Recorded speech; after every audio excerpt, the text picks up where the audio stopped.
We celebrate a little hardware with you as we show you some plays that will break an ankle or two. And we promise to show you some love. Play that favorite song as we bring you all the sweet moves. There's nothing like shoe business. We guarantee to get the highlights right in your face. Sportsnight is next. Hello, everyone, and welcome to Sports Night. I'm Joe Young. And I'm Howie Shapiro. We didn't show enough of that last clip because the shampoo was kind of dripping off his nose and into his mouth. And well, you do well. You've got to be ready to accept the rewards. Welcome, everyone, to Sports Night. I'm Joe Young, Howie Shapiro, and it's been a while since we've been here. A couple of weeks off for the holidays, and now back with a new year. And boy, do we have a full show. A lot of stuff, obviously, almost 3 weeks of stuff to talk about. Yeah, it's good to be back. I missed a couple games out of town. You guys did a great job. And Jeremy Smith made the rollout in the Sports Night intro while you were gone. We love Jeremy Smith. All right. We'll start with the boys hockey team. Their holiday tournament up in Eveleth over the break that started on Monday the 28th with a win over Kitson County, 5-1. The victory for the Cardinals. Travis Hess, 3 points, a goal, 2 assists. Robert Morissette also had a goal and an assist. Michael Olson added a goal for the Cardinals as well. Noah Koss, a pair of goals in that contest. Up next, it was Mankato East. The Cardinals lose a heartbreaker in overtime to Mankato East. Hess, again, 3 points. Frederickson, 3 helpers. Koss, again, 2 goals. He is coming on very hot right now. And then against Eveleth Gilbert, in the finale, the Cardinals lose to the host team 7-5 with an empty net goal. So another good, strong game played. Frederickson, 2 goals and an assist. Koss, a goal and an assist. Hess, a pair of helpers. Hansen gets the win, or gets the loss with 33 saves made and 6 goals given up. They're putting some puck in the net, and that's what they want to do, obviously, this time of year. They want to be on that other side of the column and getting the wins. But you got a good one to talk about. Yeah, you took the words right out of my mouth. Cardinals didn't sweep through the tournament, but at least they were scoring goals, and that is key as they head back into conference play. Thursday, they welcomed the Iredale Knights, a team that has had similar scoring droughts, but has still managed a couple of big wins in the conference. Cardinals were determined to get their first Northwest Suburban win and start the new year out right. Iredale started the scoring in just 2.5 minutes in, but the Cardinals get it back. Travis Hess, a steal, gets it back and slides it through the keeper's 5-hole. It's a 1-1 tie just over 5 minutes in. Just a minute later, Brad Crotty flips it down ice. Michael Frederickson going to win the race and get this puck to the net. Noah Koss there to put home the rebound, and the Cardinals take a 2-1 lead. That was in the final minute of the first. The Knights tied the game early in the second, but the Cardinals respond again. They were very strong in the neutral zone. That's where this one starts. McNulty slides it over to Hess alone down the wing. He beats the keeper high glove side. Coon Rapids leads 3-2. Hess having a big night, and this one was far from over. Iredale's Jack Moore gets speed around the corner and goes to the net. Nash will think he's got it, but he doesn't. Louis Meisenberg knows better. He jams the rebound in, and we're tied again. Cardinals able to capitalize late, scoring in the final minute of each of the first 2 periods. Great hustle by Colton Ryan to carry behind the net and set up Rob Morissette for the one-timer. Sends Coon Rapids to the break with a 4-3 lead. They add one more in the final frame and skate to the 5-3 victory. They follow that up on Saturday with a loss to Totino Grace, 7-3. Noah Koss got the hat trick in the loss. 2 assists each for Hess and Frederickson. Cody Crandall also had an assist. Nash got the start, gave up 3 goals in the first period. Hansen finished it off, gave up 4 goals with 17 saves. Across Hess and Frederickson really playing well right now. You know, all those 3 guys really contributing well. It was nice to get that win. Unfortunately, they didn't get the win the next night out. But they're playing better at this point of the year. They are, and that top line is very good. But we saw a little bit better production from that second and third lines in the game against Iredale, and they need that to continue in order to be successful down the road. Cardinals at Spring Lake Park on Tuesday. The Panthers actually leading their division, but a team that the Cardinals should be able to be competitive with, and if they have a good game, they could get the victory. They're at Minnehaha Academy. I'm sorry, the Spring Lake Park game on Saturday. Minnehaha Academy on Saturday, and I'm a little bit nostalgic about that rink. Kind of feel like going and paying a visit. Just for old time's sake. I'll have a tournament of my own to be a spectator at.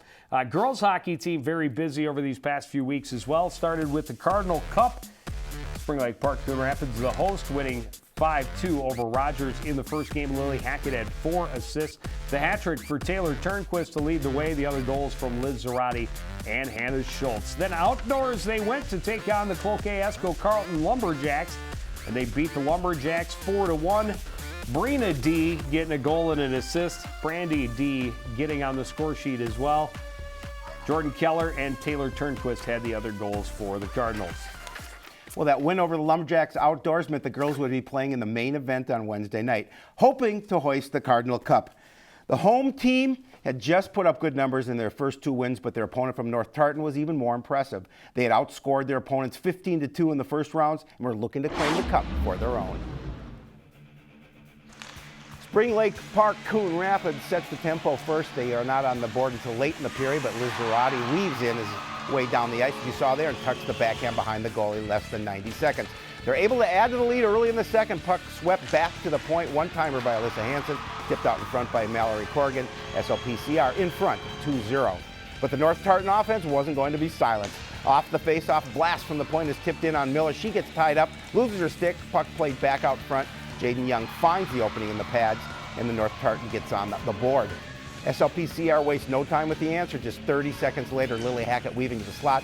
Her shot is blocked. Brina shoots, and Hackett is there to poke it in and finish what she started. That puts the home squad back in front by a pair. Power play late in the second. They move it around the top. Hannah Schultz with a one-timer top shelf. It's 4-1 lead. Scoring coming from all parts of the ice. So nice to see. And the Blue Liners definitely involved. Another to the third. Turnquist, a point for Hansen. She fires this one past the keeper's glove. That would finish the scoring. Spring Lake Park Coon Rapids with a 5-1 win. When they get the championship, they get to pose with the cup. Pretty impressive run in the tournament, outscoring their opponents by a 15-4 margin. Nice win. Yeah, and a fun tournament to be a part of. We were at 2 of the 3 games. I kind of wish we had been there for the outdoor game, but at the same time, I don't mind staying warm as well. But definitely good for that team to get that momentum going through their own tournament and claiming the victory. And then facing a very formidable foe, their first chance back at conference action. The Blaine Bengals, of course, a very big rival for Coon Rapids. Also a rival for Spring Lake Park. And that's pretty impressive. Spring Lake Park Coon Rapids ranked number 16 in the state right now. Blaine is ranked number 6. Skated right with them. 5 teams in the Northwest Suburban ranked in those top 20. Pretty impressive. Absolutely. To be in the mix and be a part of that. Well, the girls entered play last week looking to get back on the winning side of things and seeing a couple of opponents that would give them a great opportunity. Tuesday, they were back at the Ice House hosting Totino Grace. The Eagles were still trying to turn around a season that started 0-8, and a matchup with Spring Lake Park Coon Rapids would not help them in that pursuit.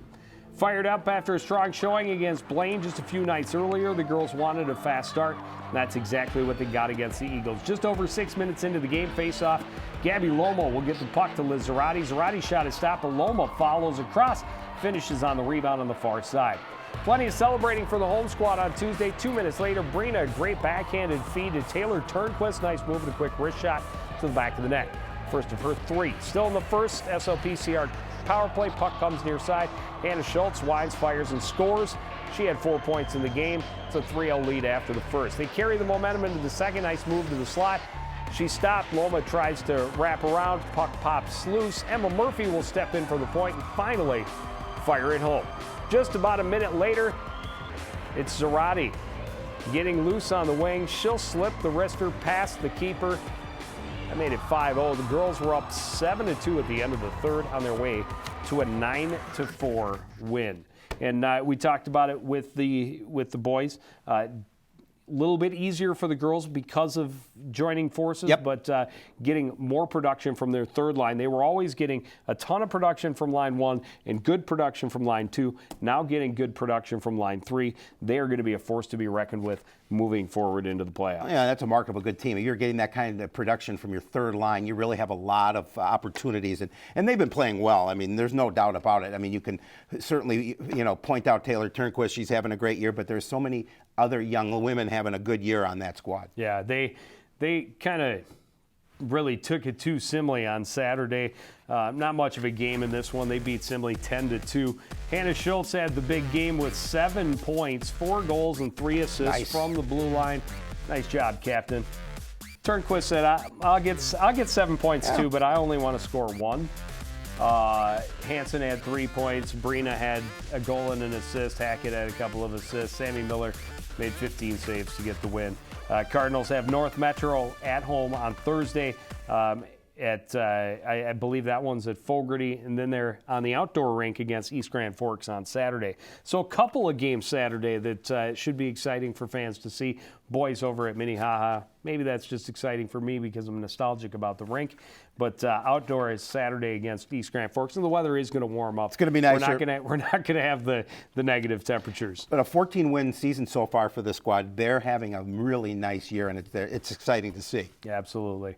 Moving forward with the wrestling team, they were at the Rumble on the Red up in Fargo, finished 32nd place in that event. Tim Mandyke finished 6th at heavyweight with a 5-3 record. Josh Bryant also made the placing rounds, finishing in 8th. Nick Halsett brought home a winning record at 4-2, a couple of tech falls. John Svobodny, the young 106-pounder, a 2-2 win, or a 2-2 record in that one. Then against Elk River, the Cardinals beat the Elks 45-13, a pin for Svobodny. All of these are pins. Josh Bryant, Joey Bothwell, Hank Lovick, and Tim Mandyke. 5 pins in the match for the Cardinals. 4 of the final 6 weight classes. They won 5 of the final 6. Then the Monticello duels on Saturday. Last, the Cardinals beat Rogers 44-19 before losing to number 5 ranked Shakopee 45-15. Shakopee actually a double-A squad. And then in the final round, losing to number 9 in 3A Wilmer 37-30. Bothwell finished 3-0 with 2 pins and a tech fall. Hank Lovick was also 3-0 in that one. Tough match coming up for the Cardinals. They have some time off after a hectic schedule. They do. A lot of tournaments, trying to get a couple of guys healthy. They're at Champlain Park next Thursday, and then they travel to Scott West to take on the number 6 ranked they're team, a good squad as well. In Double-A. Gymnastics teams, we had a little bit of cross in our communications to start the season, but we're all caught up now, and now we're going to get you caught up as well. Go all the way back to December 3rd, the Cardinals against Park Center, beating the Pirates 120.500 is the Cardinals score. Hannah Gross was first place on the vault, floor, and the all-around. Callie Lawrence was first place on bars, second place on vault, floor, and all-around.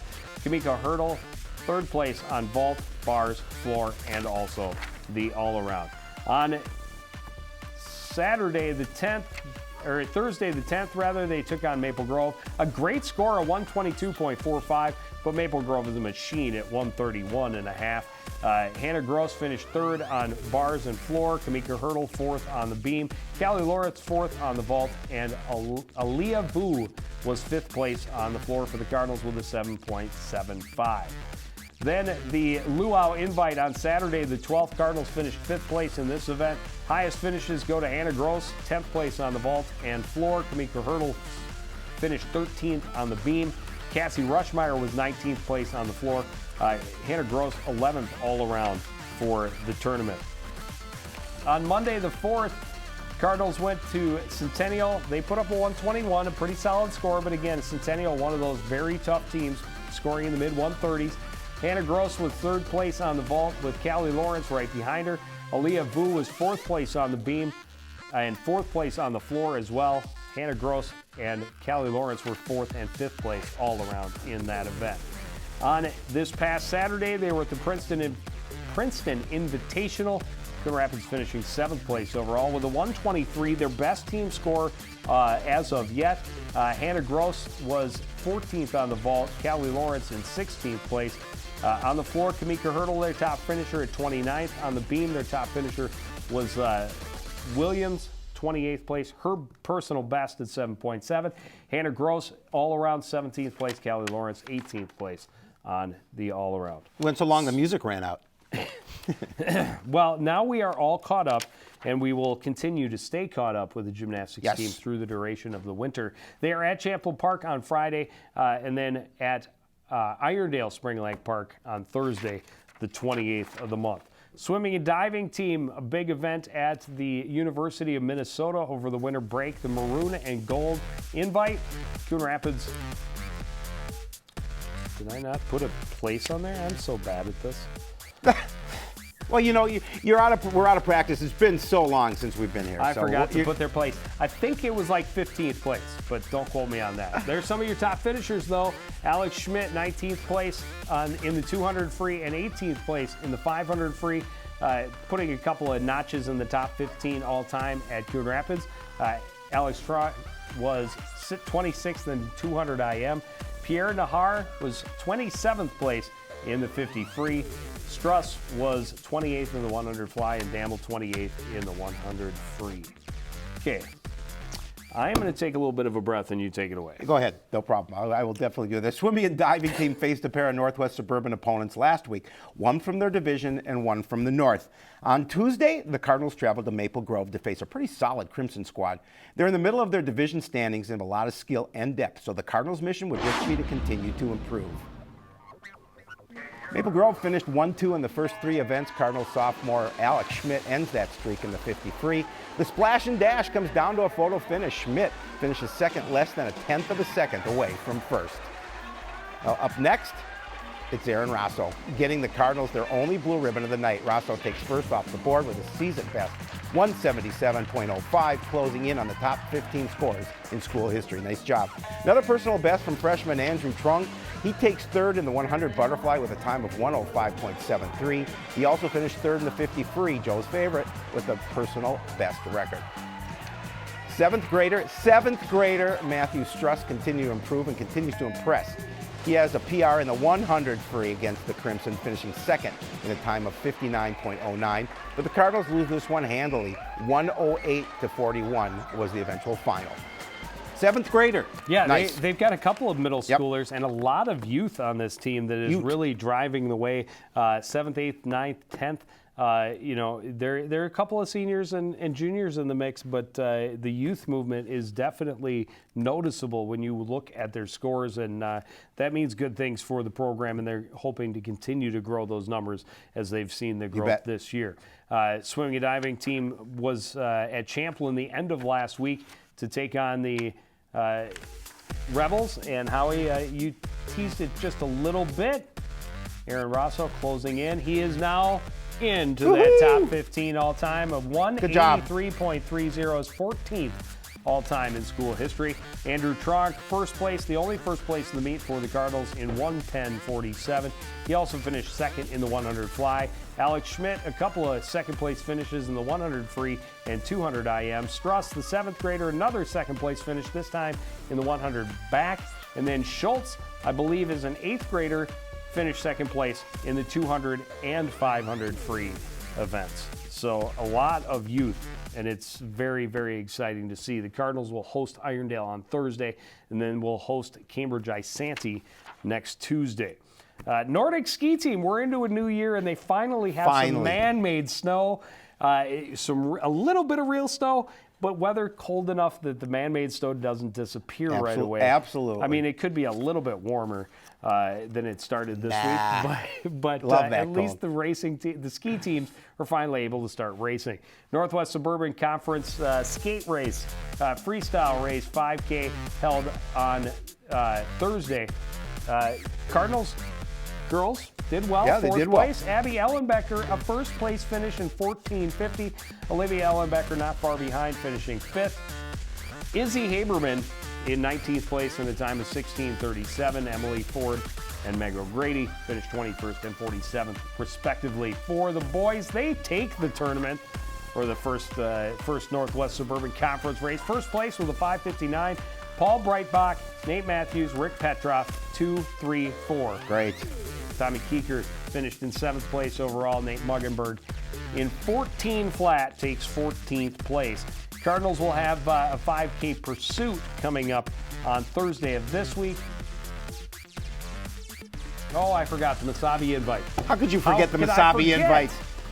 I tried to go too fast. There it is. The girls finished 32nd place. Abby Ellenbecker and Izzy Haberman running the classics.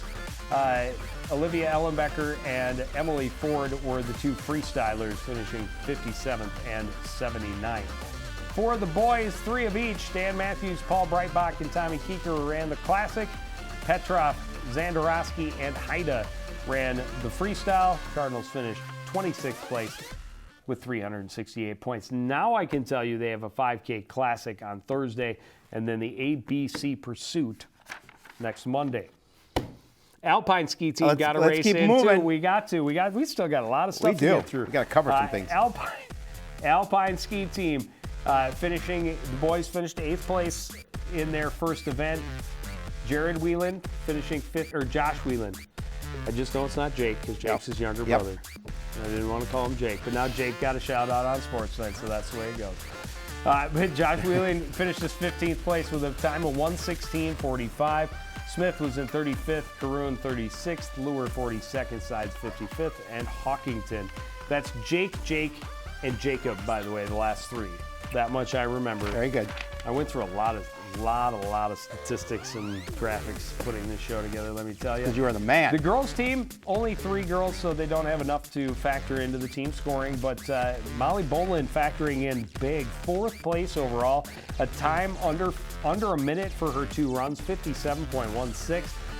Emma Bolin finished 25th, and Berg was in 73rd place, had some trouble on one of her runs. They will have their second race on Thursday out at Trollhagen. They'll be back at Wild Mountain next Tuesday. Very nice. All right. Let's talk a little round ball. We should. Plenty of ball to be talked about. We Boys basketball first. It's always nice to have a North Branch on your schedule. Yes, it is. Cardinals nearly Here's all ills. Cardinals nearly double up the Vikings, 91-46. Jake Demovic, 35. Wow. He rained down. Nick Keller added 20. Dial Lowell had 11 points. Oh, Keller had a double-double, just by the way. Just messed around, had a double-double.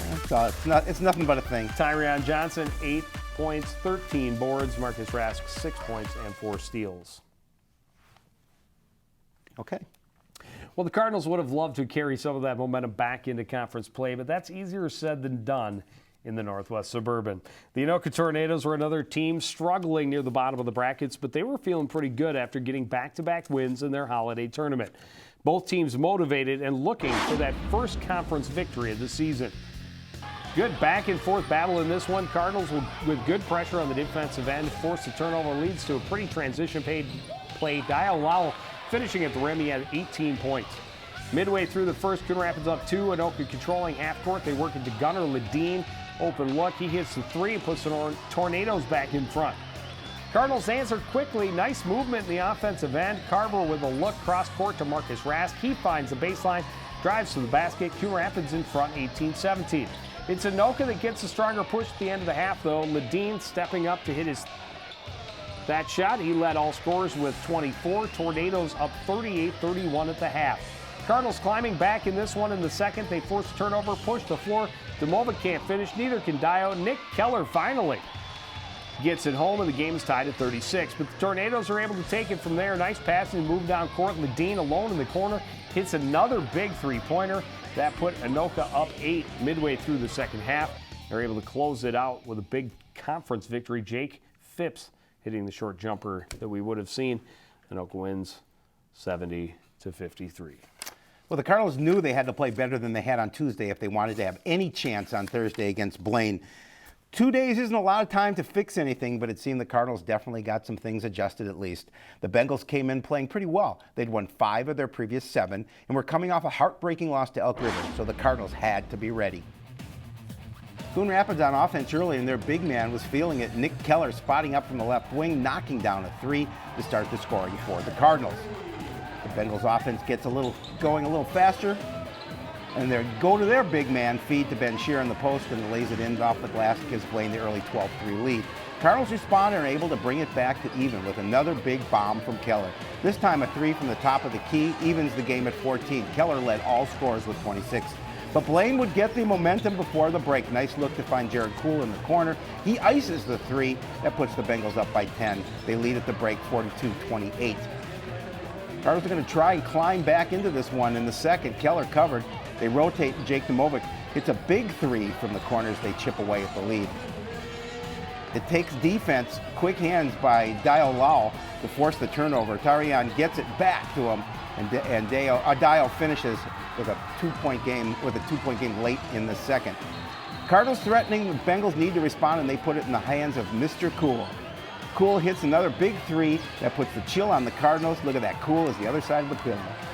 Still a shot in the final minute. Cardinals get it down court quickly, and Lowell hits a three-pointer with 7 seconds to go, but the Cardinals couldn't get another good look and lose this one by a score of 76-70. Pretty close contest, and Nick Keller, who was at Blaine at one time, nice to see him get 26 points against his former team. Nice game out of him, and nice to see them have 2 good halves. Yeah, absolutely. And stay with it to the very end. That was the thing against Anoka. They came out, they played a good first half. Yep. It was still a game at the break, but then they just couldn't claw finish their way back in. Absolutely. And we've talked about consistency a lot with this program over the years. So against Blaine, at least it looked like able to keep them close the whole way, make it a fun finish. And that goes a long way to playoff-type basketball. Without it, you need confidence, and a game like that gives you a little bit of confidence. Even though you didn't get the win, it gives you some confidence that you can play with that squad. Yeah.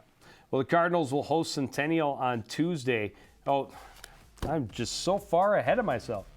Oh, that's girls. I was right Yes. for once. So that's all right. Just leave it up I'm there. writing it down so we can keep it in the annals. Once.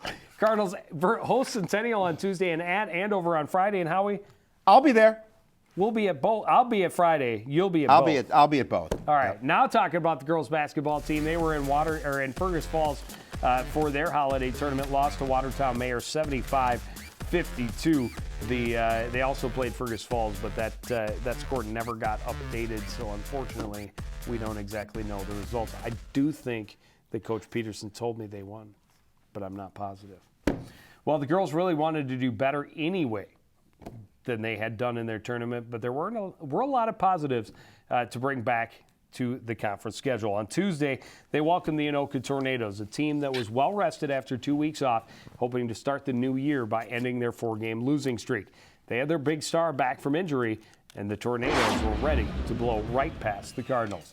Anoka starting fast, Noelle Josephson slashing down the lane for the basket. That gave them the early 13-5 lead, but the Cardinals weren't going to let Anoka get too far ahead too early. Brianna Clark hits the long jumper, keeping Coon Rapids within striking distance midway through the first. Tornadoes have a lot of weapons, and they were getting them all involved in the first half. Miranda Phipps cuts to the basket, 2 of her 12 points. Then Phipps starting it up top, and Anoka works it to Addie Slater at the back door for the basket.